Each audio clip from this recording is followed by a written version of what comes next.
মেষ রাশির জাতক জাতিকাদের আগামী সময়টি কেমন হতে চলেছে চলুন জেনে নেওয়া যাক।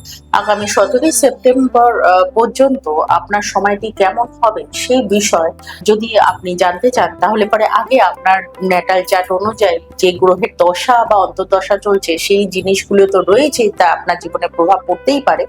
এর সাথে সাথে বর্তমান সময় যে গোচরগুলো রয়েছে গ্রহের, সেই গ্রহের গোচরগুলো আপনার জীবনে বিশেষ প্রভাব ফেলবে। সাধারণত শনি বকরি অবস্থাতে অবস্থান করছে আপনার দ্বাদশ ভাবে, এবং চতুর্থ ভাবে বৃহস্পতি এবং রবি এবং কেতুর কনজাংশন হতে চলেছে আপনার পঞ্চম ভাবের উপর দিয়ে, এবং রাহুর অবস্থান কিন্তু প্রথম থেকেই রয়েছে আপনার দশম ভাবের উপর দিয়ে এবং একাদশ ভাবের উপর দিয়েও সেটি এখন ট্রানজিট করছে।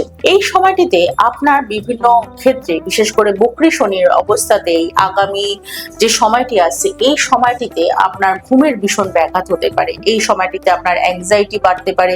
এই সময়টিতে আপনি এমন অনেক জিনিসকে আপনি উপলব্ধি করতে পারেন, বা আপনার স্বপ্নের মধ্যে এমন কিছু জিনিস আপনি দেখতে পারেন বা আপনার সামনে আসতে পারে, যে জিনিসগুলো আপনার পূর্ববর্তী জীবনের সাথে বা পূর্বে আপনার সাথে ঘটে যাওয়া ঘটনাগুলো বারবার করে আপনি রিকল করতে পারেন আপনার স্বপ্নের মধ্যে দিয়ে।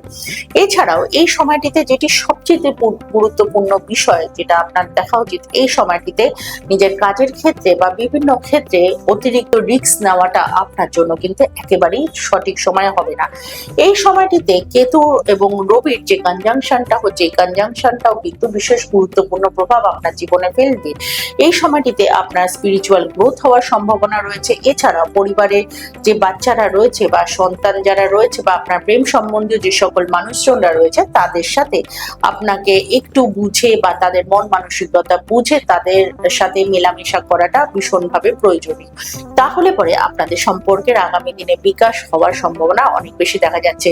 নেতৃত্ব করার বিষয়টাতে আপনার কাজের জায়গাটাতে, সেই জায়গাটাতেও আপনার কিন্তু বিশেষ পরিবর্তন দেখা যাবে।